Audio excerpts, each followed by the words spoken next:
sat and talked about naming this place for years before we ever got home. We were sitting one evening at the kitchen table, and Kathy was always trying to come up with names to do with maple trees or orchard, sugar tree, or apple and fruit, you know, because we got a little orchard back there too. And I said one evening, I was sitting there, I said, you know, I said, the one thing the Cove has always been blessed with. She said, well, yeah, a lot of trees. I said, no, rocks. I said, every place you look, there's rocks. So I said, we're just going to call it Rock Haven. She says, I like that. So that's how we got a name for it. Call it Rock Haven.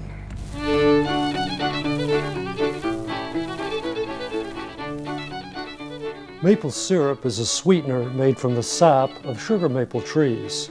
In cold climate areas, these trees store sugar in their roots before the winter, and the sap that rises in the early spring can be tapped and concentrated by evaporating much of the water content.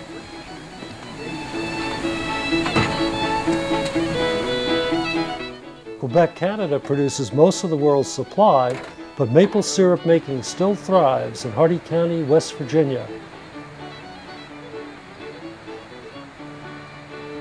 Native American Indians processed maple sap for its sugar content long before the European settlers arrived in the region. Birch bark caught the sap and it was accumulated drop by drop. It was either concentrated by dropping hot cooking rocks into the bark or leaving them overnight to freeze so that the frozen water content could be removed. In the early stages of European colonization, the Native Americans showed the arriving colonists how to tap the trees during late winter and early spring and showed them how to make syrup and sugar. The Europeans revised the processing method somewhat with their more advanced technology. Often, whole families would move into the woods to collect and boil the sap. By the 1850s, the sugar shack arrived as we know it today. The process of making maple syrup continued to evolve. Around the time of the Civil War, syrup makers started using a flat, large metal pan as a more efficient way of boiling than a heavy iron kettle where much of the heat escaped around the sides. The technology remained much the same until the 1960s. Because the process is so labor-intensive, a system was developed to tap the trees and drain the sap directly to the evaporator house using a plastic tubing system. Vacuum pumps were then added to the tubing systems. You know, my granddad used to live right out across the hill here, Harry Combs, and they had a sugar camp out there back in the 30s and the 40s, early 40s. Now they would set up as high as 6, 8, 10 iron kettles, and they would cook all day and all night, all day, all night. You know, they'd catch their water in wooden buckets, and they would pack it in there or drag it in on a sleigh with a horse. And then it went from that to a flat pan, and that's what Uncle Albert does up here.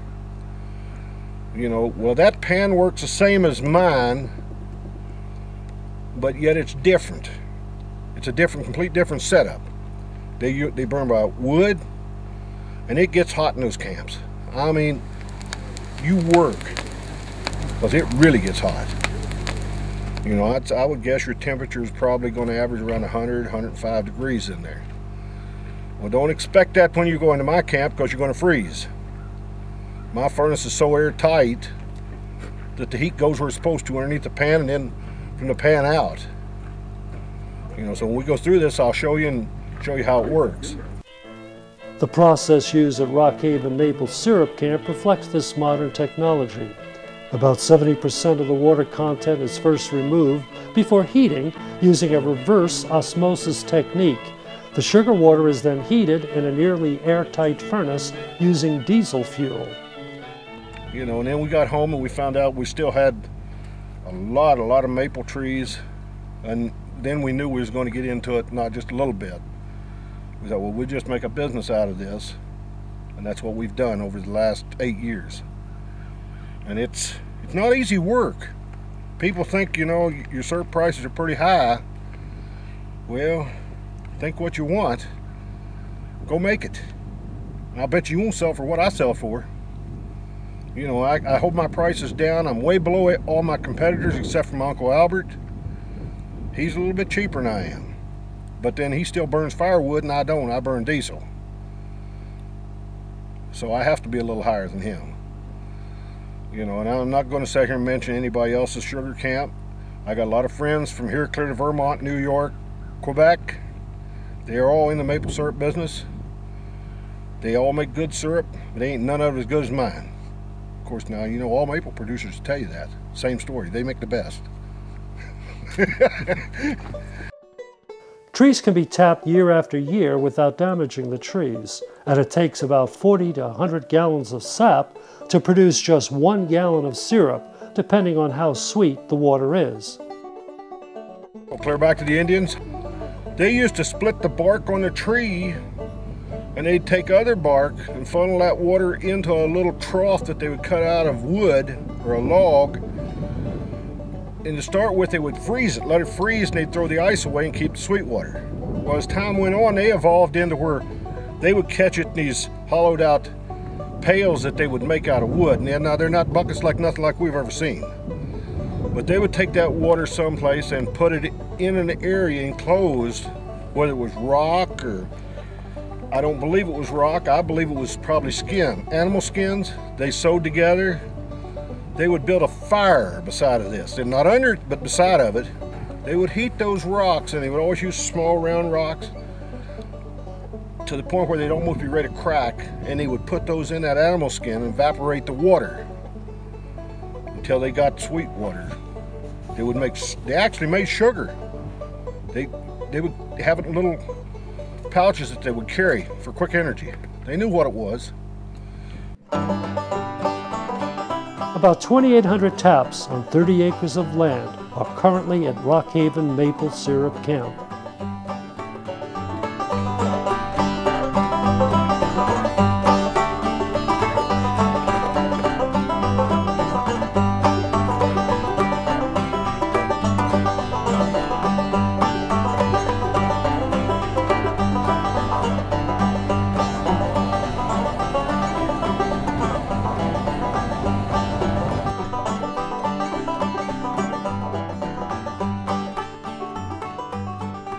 Well, last year we decided to upgrade the sugar camp. This past year, 2009, we started in October. We took the old lines, everything out of the woods, completely out.